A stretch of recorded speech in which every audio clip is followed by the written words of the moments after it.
Dad chose my incompetent sister over me and suspended me for telling clients the truth about her impossible promises. So I sent one email with 6 years of documentation. Now the company's lost 30% revenue and he's begging me to come back. I don't know if this makes me the asshole, but I destroyed my father's company after he suspended me for telling the truth. And honestly, I'd do it again. The verdict came in a conference room I'd presented in 100 times before. Mahogany table, leather chairs, floor-to-ceiling windows overlooking downtown Portland. My father sat at the head of the table where he'd sat for 40 years, and beside him, my sister Natalie wore this designer blazer she'd expensed to the company last month. Suspended, I repeated, making sure I'd heard correctly. Until you apologize to your sister for undermining her authority. My father used that tone he reserved for final decisions. The one that said the conversation was over before it started. 2 weeks without pay should give you time to reflect on appropriate workplace behavior. Natalie adjusted her blazer and tried to look wounded. It might have worked if I hadn't spent 30 years learning to read her expressions. Behind the manufactured hurt, triumph gleamed in her eyes like she'd just won something she'd been competing for her entire life. The thing is, I hadn't undermined her authority. Ide pravanta lausuit. 3 days earlier, Natalie, as head of client relations, had promised a major account we could deliver a customized software solution in 4 weeks. The actual timeline was 12 weeks minimum. I know because I've been running the development department for 6 years, and I wrote the initial assessment myself. She never consulted me. Never asked anyone in development if her promise was remotely feasible. Just told the client what they wanted to hear because that's what Natalie does. She makes promises other people have to keep. So I sent an email to the client explaining the realistic timeline. Professional. Straightforward. Necessary. I copied my father and Natalie as a courtesy, the way you're supposed to when correcting misinformation that could result in legal action. Natalie had stormed into my office calling it sabotage. Now here we were, with Dad taking her side. Because he always took her side. All right, I said. The simplicity of my response seemed to catch everyone off guard. Around the table, board members shifted uncomfortably. My father had clearly prepared for an argument, probably spent his morning mentally rehearsing his points about family loyalty and chain of command. That's it. Natalie couldn't keep the surprise from her voice. You're not going to fight this? You want me suspended? I'm suspended. I gathered my presentation materials with steady hands. My laptop. My notes. The quarterly report I'd been halfway through delivering. You want an apology? You'll get one. I stood up, tucking everything under my arm. Is there anything else? Or can I go clean out my desk for the next 2 weeks? My father frowned, apparently unsettled by my compliance. We'll expect you back on the 15th, ready to move forward professionally. I nodded once and walked out, ignoring Natalie's satisfied smile and the uncomfortable shuffling of board members who just watched family drama unfold during what should have been a routine business meeting. My office had been my sanctuary for 6 years. Floor-to-ceiling windows, degrees from MIT on the wall, awards the development department had won under my leadership. Photos of my team celebrating product launches. Prototypes of every project I'd guided from concept to completion. I'd built something here. The development department had tripled in size during my tenure. Revenue had increased by 340%. I'd recruited top talent, implemented processes that other companies now copied, created a workplace culture where people actually wanted to come to work. And my father had just suspended me for preventing his favorite daughter from destroying it. I started packing methodically. My degrees came off the wall first, wrapped carefully in bubble wrap.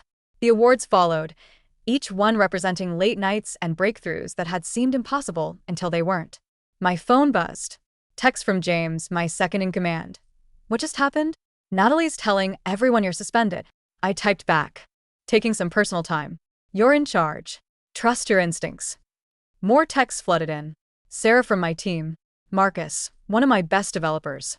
Even people from other departments, confused by Natalie's triumphant announcement that I'd been dealt with appropriately. The company grapevine had always been efficient. Watching it work in real time showed me something I hadn't fully appreciated before. People knew. They'd seen Natalie's incompetence. Witnessed her taking credit for work she hadn't done. Observed the pattern of her making promises my team had to scramble to fulfill. They'd noticed Dad's favoritism, even if they'd never said anything directly. My phone rang. Aunt Patricia, Mom's sister. Your father just called me, she said without preamble, asking if I'd talk some sense into you. He seems to think you're having some kind of breakdown. She paused. I told him that suspending you for doing your job was probably the stupidest decision he's made in 40 years of business. Despite everything, I smiled. How do you take that? About as well as you'd expect. He hung up on me. Another pause. Are you okay, sweetheart? Honestly, I looked around at my half-empty office. I think I'm better than I've been in years. Is that weird? Not even a little bit. Patricia's voice softened. I watched you try to earn his approval your entire childhood. I watched him dismiss every achievement and excuse every one of Natalie's failures. Your mother and I talked about it constantly, how worried she was. About you, for never being enough. About Natalie, for never having to be. The validation hit harder than expected. Mom never said anything to me about it. She didn't want you to feel like you had to choose between acknowledging the problem and protecting your relationship with your father. She kept hoping he'd figure it out on his own. Patricia hesitated. She'd be proud of you for walking away. She always said you were stronger than you knew. We talked for another 20 minutes. Apparently, my mother had been documenting the favoritism for years, keeping a journal of incidents where Dad treated Natalie and me differently. She planned to confront him about it eventually. The stroke came first. By late afternoon, my office looked bare.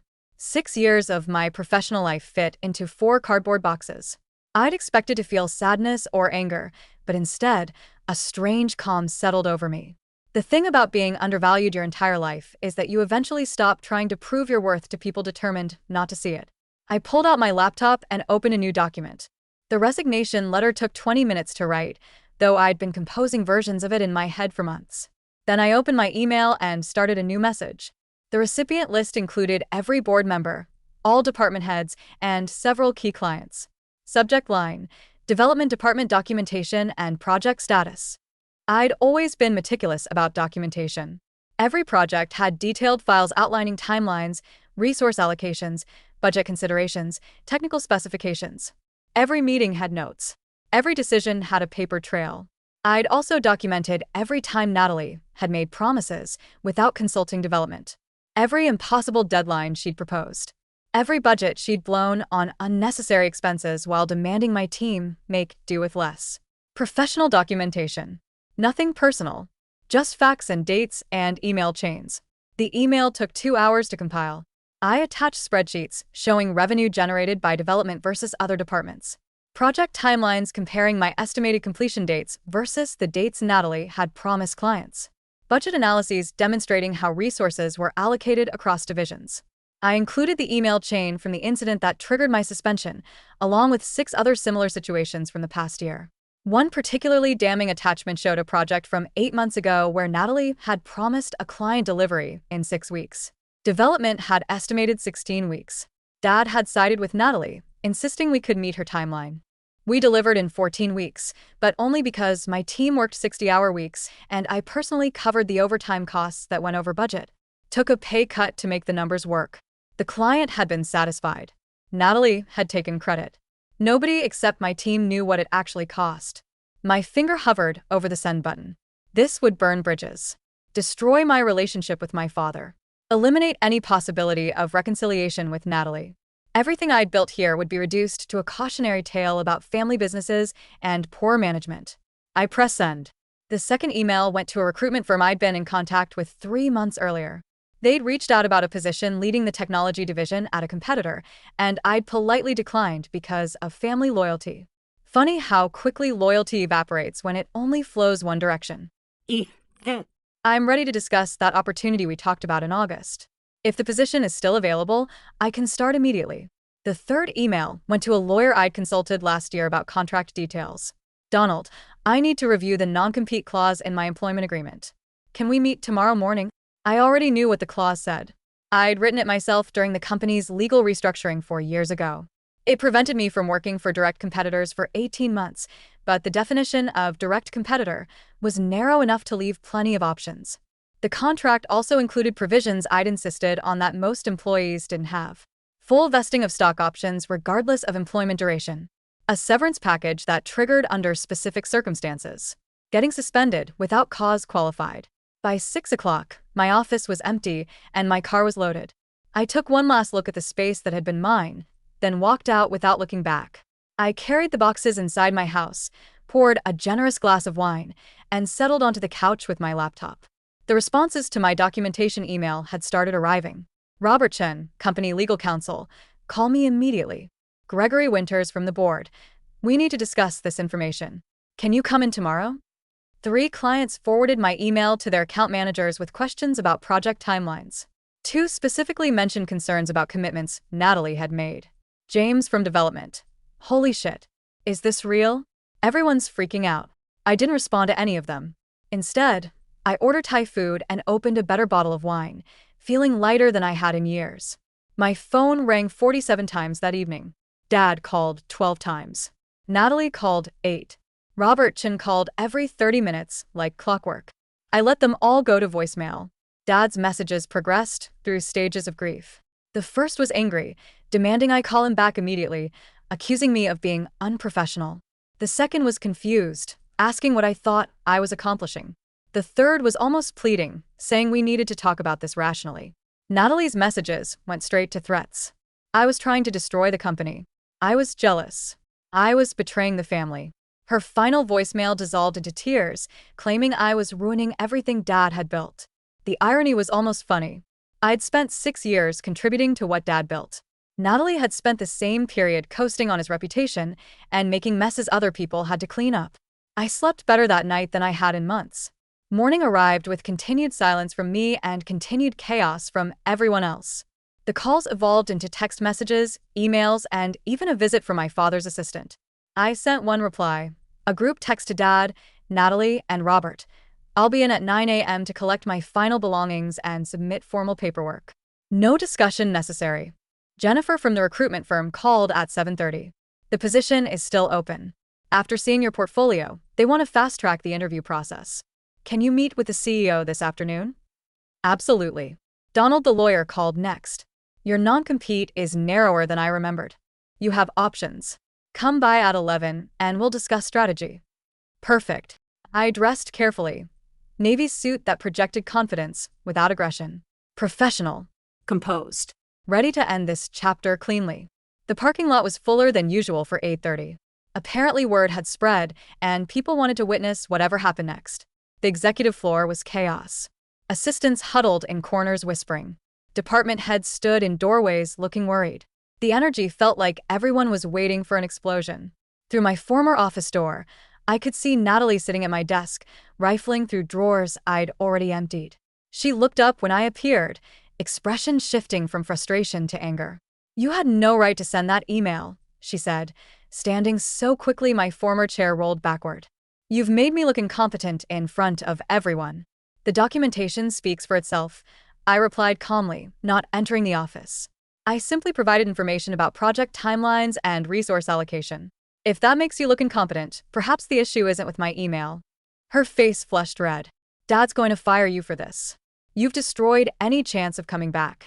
I'm not coming back. I held up my leather portfolio. I'm here to make it official. Footsteps thundered down the hallway. Dad appeared, Robert Chen close behind him.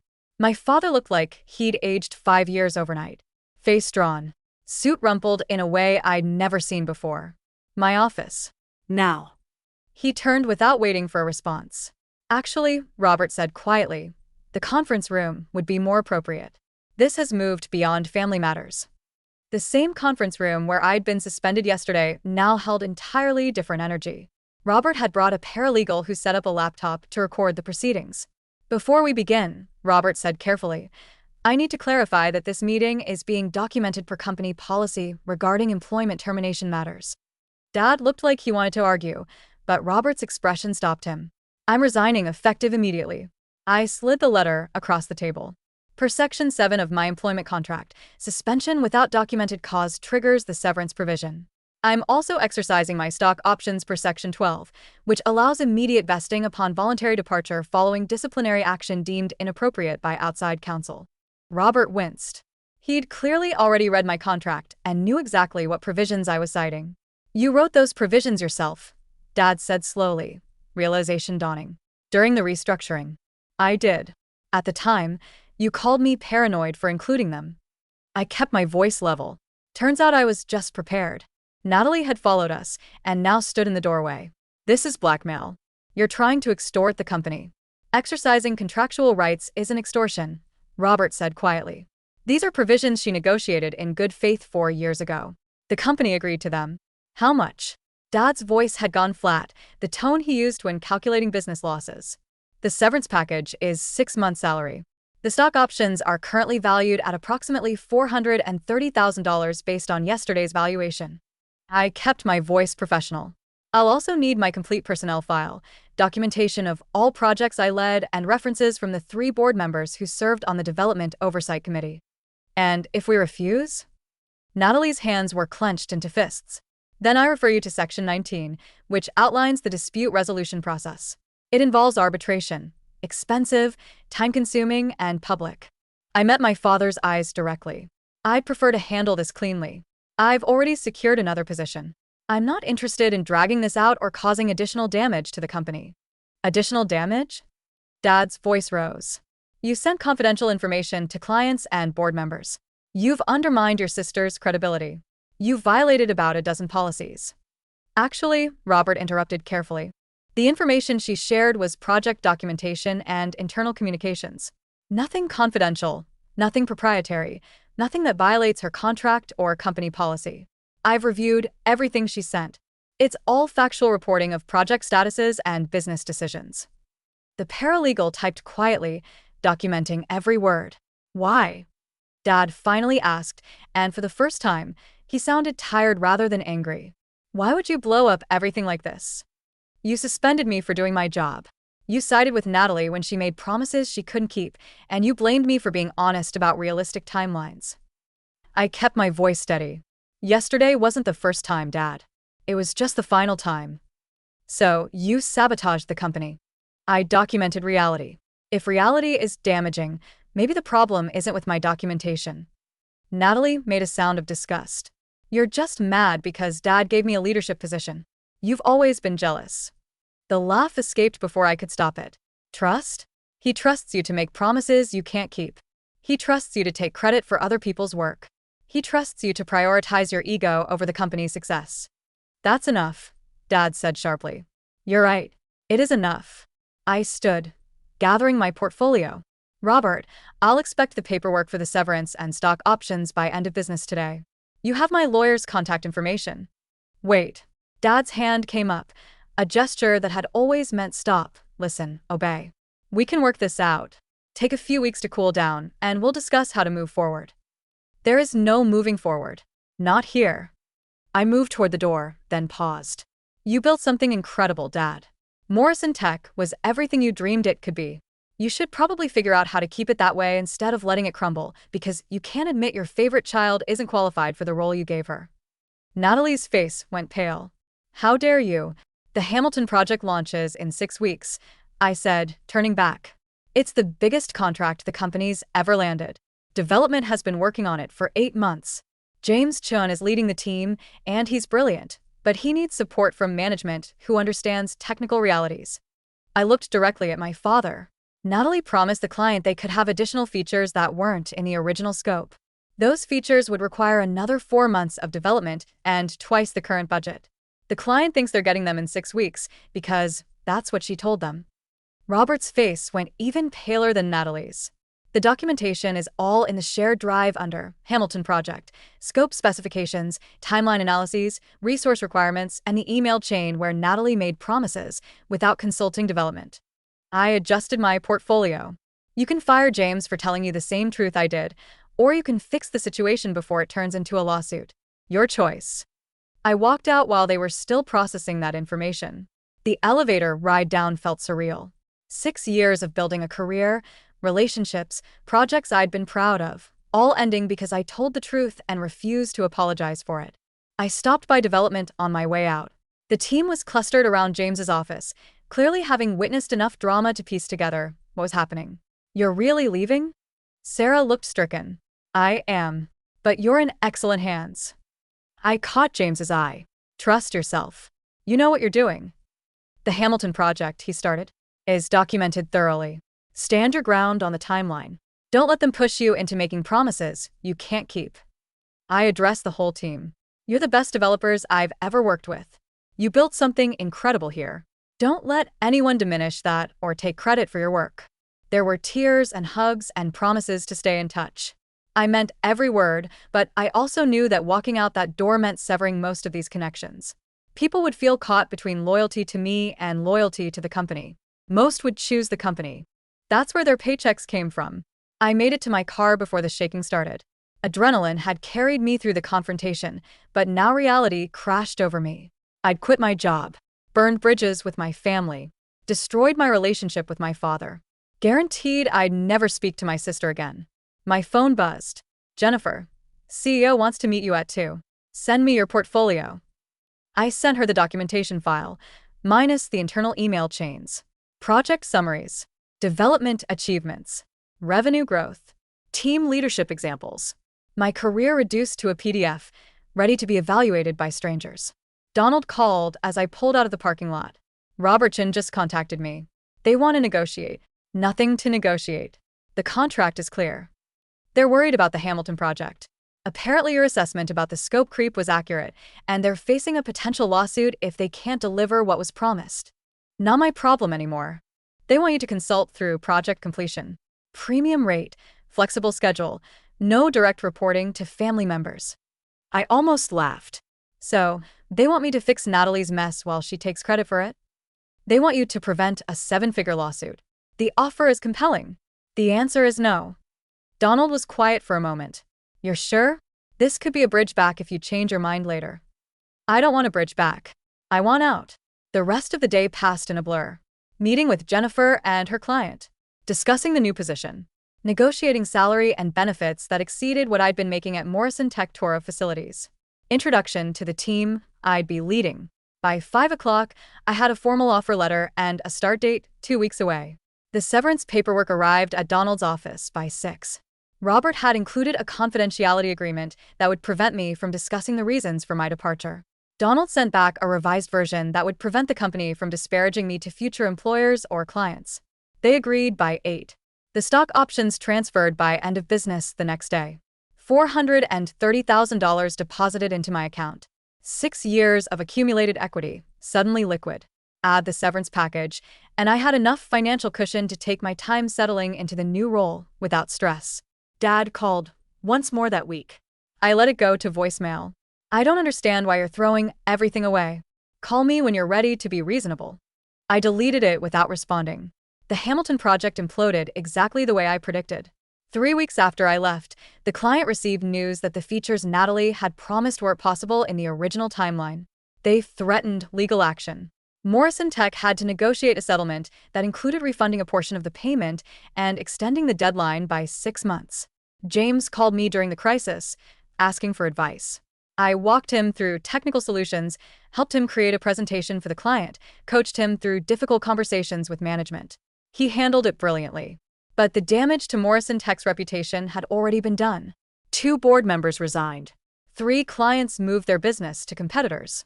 The company's valuation dropped by 18%.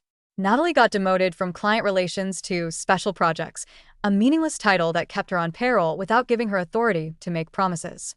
Dad hired an outside consultant to restructure the management team. The consultant's report apparently included scathing assessments of nepotistic hiring practices and inadequate accountability measures. I heard all this through professional networks and former colleagues who reached out despite the obvious awkwardness. The schadenfreude should have felt satisfying, but mostly I just felt sad. Morrison Tech had been something special, and watching it struggle felt like mourning a relationship that should have worked but never quite did. My new position exceeded expectations. The team was talented. Executive leadership actually listened to technical assessments. Nobody expected me to clean up messes created by incompetent family members.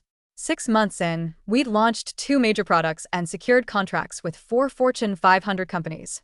I bought a bigger house, adopted a dog, started dating someone who worked in an entirely different industry and had no connection to tech or family drama. Life moved forward in ways that felt healthy and sustainable. A year after I left Morrison Tech, Dad showed up at my house unannounced. He looked older, smaller, diminished in ways that had nothing to do with physical size. "Can I come in?" I considered refusing, but curiosity won. Sure. We sat in my living room, silence stretching awkward between us. My dog, a rescue mutt named Cooper, examined Dad with suspicious interest before settling at my feet.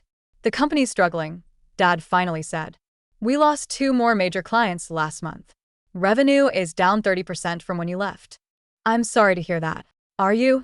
He looked at me directly for the first time. You destroyed everything I built. No, Dad. I documented what was already happening. You destroyed it by refusing to see reality. Natalie made mistakes. Everyone makes mistakes.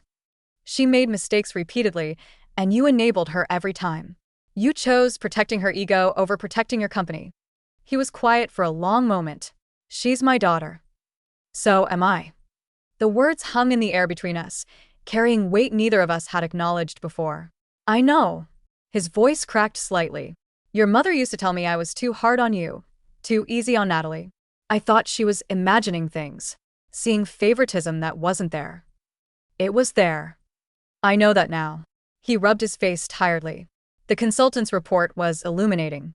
Apparently, I've been displaying systematic bias favoring the elder daughter while holding the younger to unrealistic standards. Her exact words. Sounds accurate. I came here to ask if you consider coming back. Not to your old position as COO. Full authority over operations, seat on the board, equity stake that would make you a major shareholder. The offer hung between us, tempting in ways I hadn't expected. The company my father built. The legacy he'd created. The opportunity to fix what had gone wrong. No. Dad's face fell. Just like that? You won't even consider it. I don't need to consider it. I have a position I love, working with people who respect my expertise, building something new. Why would I go back to constantly proving my worth to people who've already decided I don't have any? Because it's family. Family should be the place where you don't have to prove anything, Dad. Family should be the people who see your value even when you mess up. You gave that unconditional acceptance to Natalie, but you never gave it to me.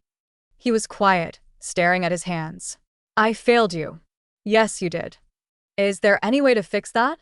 I thought about it honestly, searching for an answer that felt true. I don't know. Maybe eventually. But not by offering me a job to save your company. If you want a relationship with me, it can't be transactional. What would it look like if it wasn't transactional? It would look like you acknowledging what happened without trying to justify it. It would look like you respecting my decisions even when they disappoint you. It would look like building something new instead of trying to resurrect something that's already dead. Dad nodded slowly. That sounds hard. Most worthwhile things are. He stood to leave, pausing at the door. For what it's worth, I'm proud of what you've accomplished in your new position. I've heard good things about the work you're doing. Thank you. The words felt inadequate but genuine. Can I call you sometime? Not about business. Just to talk. Maybe. We'll see. He left, and I closed the door behind him, leaning against it while Cooper pressed against my legs in silent support. The conversation should have felt like closure, but instead it felt like an opening. Not reconciliation exactly, but the possibility of something new built on honesty instead of obligation. Natalie never reached out. Through various channels, I heard she'd left Morrison Tech entirely and moved to California. Supposedly working in real estate, somewhere her ability to make optimistic promises might actually be an asset. Morrison Tech continued struggling but survived, eventually stabilizing as a smaller, more focused company. Dad brought in professional management and stepped back from daily operations. The company would never reach the heights it once had, but it would endure. My career flourished in ways I hadn't imagined possible. 3 years after leaving Morrison Tech, I was recruited to lead innovation strategy at a major tech corporation with global reach. 5 years after that, I launched my own consulting firm specializing in helping family businesses navigate succession planning and management transitions. The irony wasn't lost on me that I'd become an expert in the exact dynamics that had destroyed my relationship with my own family business. Dad and I spoke occasionally, carefully building something that resembled a relationship. We had dinner every few months. Conversations that stayed safely away from work and focused on books, current events, his reluctant attempts at retirement hobbies. He never apologized explicitly, but his actions showed growth. He attended my wedding 3 years after our living room conversation, walking me down the aisle and giving a toast that acknowledged his failures as a father without making the day about him. It wasn't the relationship I'd wanted as a child, but it was honest and real, built on acceptance rather than expectations. Looking back, getting suspended was the best thing that could have happened to me. It forced a confrontation I'd been avoiding for years. pushed me out of a situation where I was undervalued and into opportunities where I could thrive. The cost was high, family relationships fractured, a career I'd invested and abandoned, certainty traded for risk. But on the other side of that upheaval was freedom, success, the profound relief that comes from no longer apologizing for taking up space. Sometimes the most dramatic revenge is simply refusing to play the game anymore. Walking away isn't giving up. It's recognizing that your presence in someone else's story isn't required for you to have a compelling story of your own. My father wanted me to apologize, to keep the peace, to maintain appearances. Instead, I chose honesty and accountability, even when it meant losing everything I'd built within his company. That empty desk and resignation letter represented more than leaving a job. They represented choosing myself, valuing my expertise, demanding respect instead of begging for scraps of approval. The lawyer's pale face and dad's dying smile weren't about corporate drama or family betrayal. They were about reality finally becoming visible to people who'd spent years refusing to see it. I didn't destroy Morrison Tech. I simply stopped protecting it from the consequences of its own dysfunction. My sister smirked that morning because she thought she'd won. She'd gotten me suspended, demonstrated her influence over dad, put me in my place after years of being more competent and achieving things she couldn't match. But victory isn't about who gets suspended or who gets favored. It's about who builds a life they're proud of, who surrounds themselves with people who see their value, who creates success that doesn't require diminishing others. I have that now. A career I love, relationships based on mutual respect, a life where my accomplishments speak for themselves instead of being constantly measured against someone else's comfort. That's the real ending to this story. Not the dramatic exit or the company's struggles, or even the tentative reconciliation with my father. The ending is me, 5 years later, sitting in my own office with my own team, building something meaningful without constantly looking over my shoulder for approval that was never going to come. Sometimes you don't get the apology you deserve. Sometimes the people who should recognize your worth never will. Sometimes family means pain instead of support, but you always get to choose what happens next. You can keep fighting for recognition from people determined not to give it, or you can redirect that energy toward building something new with people who already see what you're capable of achieving. I chose the latter, and I've never regretted it for a moment. New stories every day. You know where to find me.